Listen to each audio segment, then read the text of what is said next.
Nous sommes au ministère norvégien de la Justice et de l'Intérieur. Nous avons demandé un rendez-vous avec le ministre quelques heures plus tôt. Il nous a dit de passer à son bureau. Bonjour, bienvenue. Bienvenue dans mon bureau. Le bureau du ministre norvégien de la Justice et de l'Intérieur. Nommé il y a 2 ans, Knut Storberget n'a presque rien changé à la déco. J'ai juste apporté quelques photos de ma fille et aussi une œuvre d'art contemporain de mon autre fille.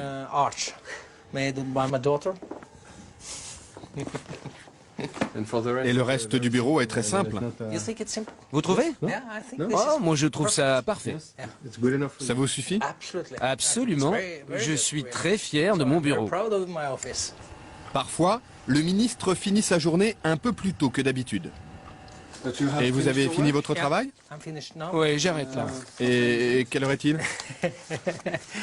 Ne le dites pas au Premier ministre, mais il est 15h15. Il est temps d'aller chercher mes enfants à l'école et à la crèche. À 42 ans, Knut est l'un des ministres les plus importants du gouvernement. 20 000 fonctionnaires sous sa responsabilité. Allons-y. Pourtant, il s'en va seul, sans garde du corps. Un petit salut à la gardienne, en attendant sa voiture, ou plutôt l'une des voitures du gouvernement, car le ministre n'a pas de chauffeur attitré. Il partage les véhicules de fonction avec ses 19 collègues des autres ministères. Partir de bonne heure, pour chercher ses enfants, ne dérange personne en Norvège. Hei, Marit! Hei! De kloppen. Skal du være med hjem? Ja, ha det. La crèche et l'école de ses 2 filles sont à quelques pas de sa maison, dans un quartier résidentiel et tranquille d'Oslo. Comme Knut habitait déjà la capitale avant d'être nommé ministre, pas question pour lui d'avoir un appartement de fonction. Avec sa famille, il vit toujours dans cette petite maison mitoyenne. Et le grand plaisir du ministre, quand il rentre chez lui, c'est de préparer le dîner. La Norvège, un vaste royaume peuplé d'à peine 4 600 000 habitants. Monarchie parlementaire où les citoyens tutoient leurs députés et leurs ministres. Un pays riche de son gaz et de son pétrole. Mais la Norvège, c'est aussi une culture de protestants rigoristes. On ne badine pas avec l'argent public. La transparence financière est un dogme, la corruption des élus, un péché capital.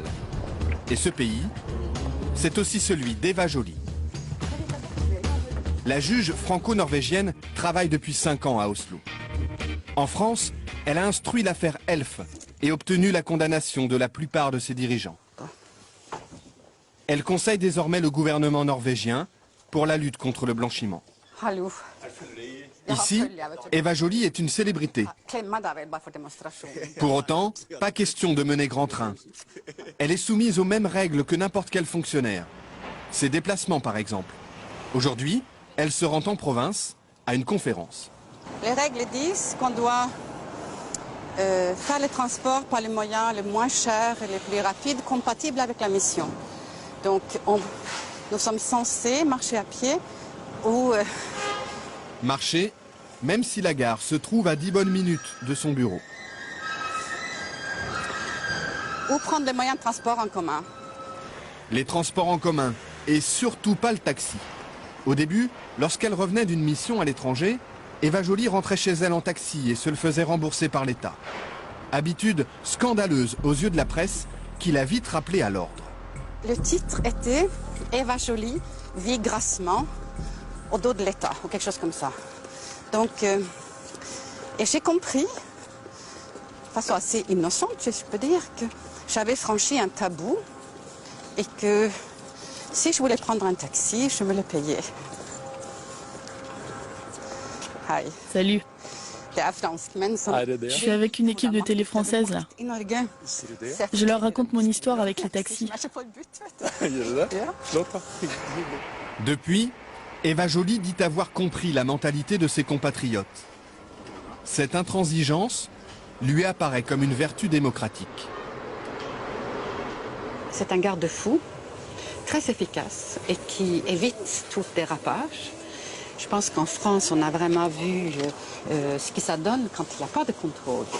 Et aujourd'hui, on trouve un état je pense, de mépris du politique qui est beaucoup dû à tous les excès non réprimés, non constatés même. En France. En France.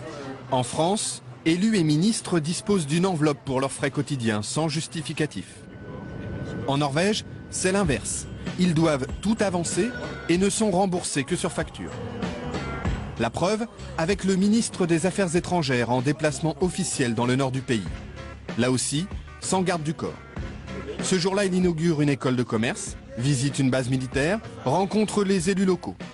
Et il déjeune comme tout le monde sur le pouce. Sandwich, café et gâteau sec. Cette fois-ci, ce sont ses hôtes qui l'invitent.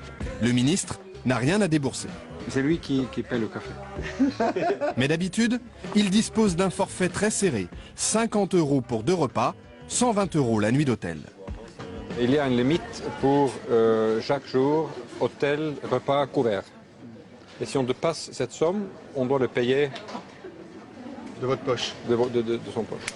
Son assistant garde précieusement les reçus du taxi. Il sait qu'on va les lui réclamer. Pour l'embarquement du vol retour, le ministre fait la queue. Tout traitement de faveur serait mal vu. Mais il ne faut pas croire que parce qu'on est ministre, on est différent. Ça, c'est très dangereux. Hein. C'est faux et c'est dangereux. Au contraire, il faut montrer, à mon avis, qu'on peut vivre la vie de tout le monde, faire l'expérience de tout le monde, être proche de cette vie que tout le monde vit. Parce que ça donne à la fin une crédibilité à la politique qu'on essaie de mener.